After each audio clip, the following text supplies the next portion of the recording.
Welcome to Friday. And all this week, we've been breaking down the currency of high performance, which is psychological capital.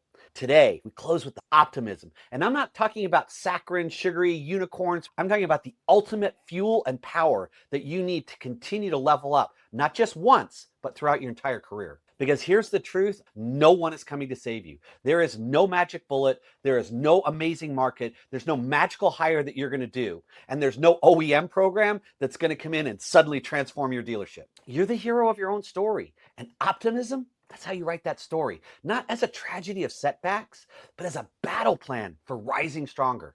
Optimism is the multiplier that ties hope, efficacy, and resilience together and locks in the DNA of every single A player.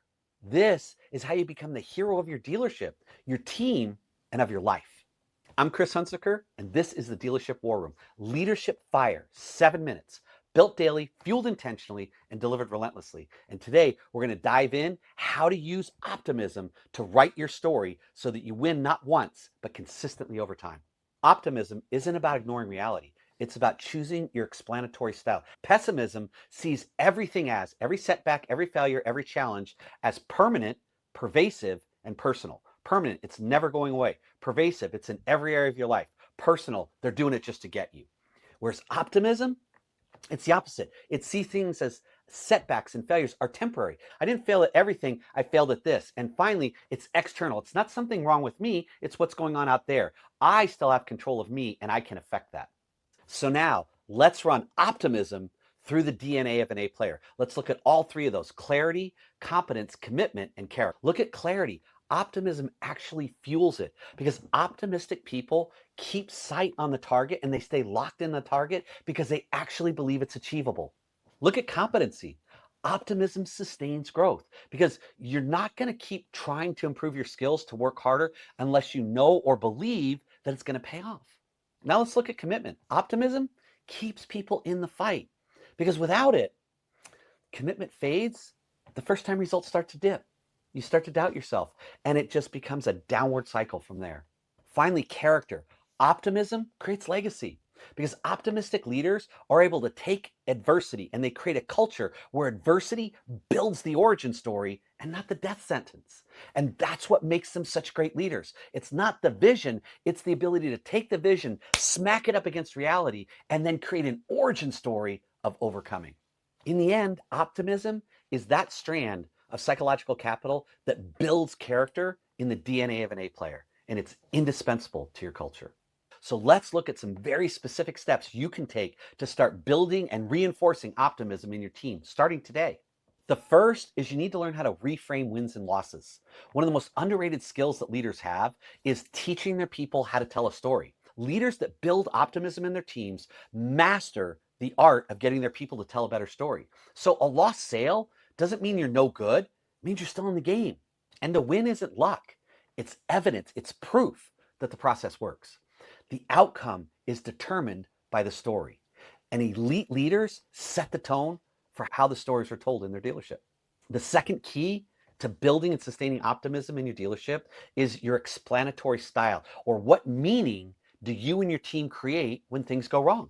When something bad happens, the pessimist always defaults to, this always happens, it's always me, it always goes this way, I never get a break. Do you know this person? Have you heard this conversation? Coach your team to flip it. This is one event. It isn't forever. This is specific. It's not global. And this setback, it doesn't define me.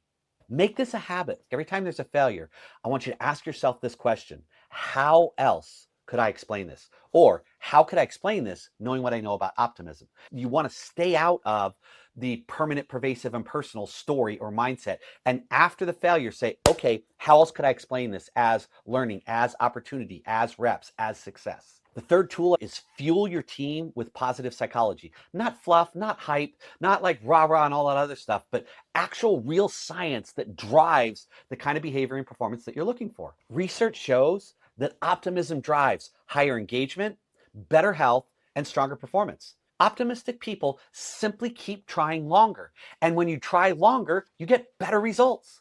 Start building gratitude, recognition, and forward-looking language into every meeting that you conduct. Because these words, this languages, this approach, it starts to build optimism like a muscle.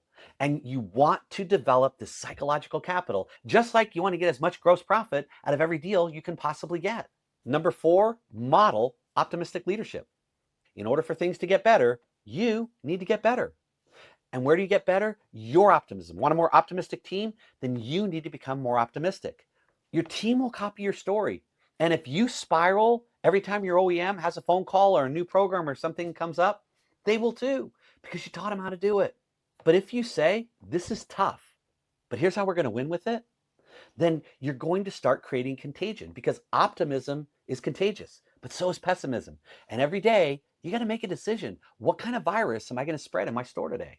Here's the trap so many managers fall into. They think optimism is being fake. It's smiling while the house burns and pretending that everything is okay.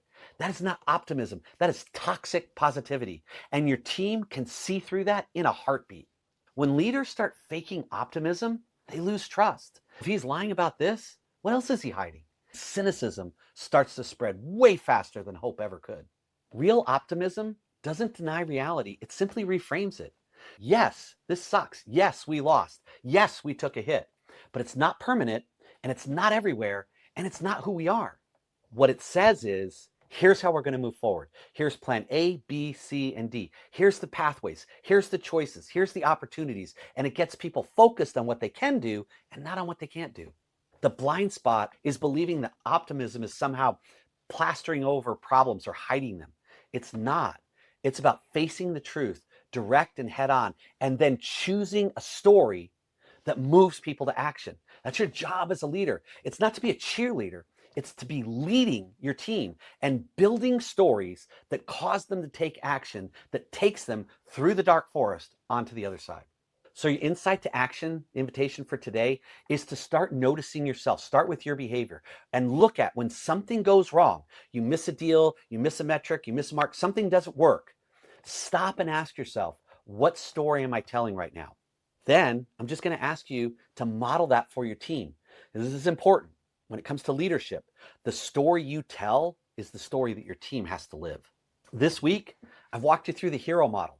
Hope, efficacy, resilience, optimism. Any one of those are going to absolutely change your team. But you start working on all 4 of those and the synergy becomes unstoppable, because these aren't just buzzwords. This is the psychological capital, the fuel that drives the DNA of every single A player. Hope fuels commitment, whereas efficacy, that builds your competence. And resilience, it sustains your commitment. And optimism reinforces your character. Altogether, they turn average teams into A players. And every time you interview, every time you onboard, you're going to look for these characteristics. As people come on your team, your goal, every meeting, every coaching session, every bit of feedback, every dashboard, every metric that you have in the business should be geared towards building these things: hope, efficacy, resilience, optimism, and then clarity, competence, character. The DNA of an A player is what you're trying to do, and it's your job to build them. And once you build them, then you're going to have an unstoppable culture. So go out today, start looking at the stories that you're telling, create some leadership fire, and I'll see you Monday in the Dealership War Room.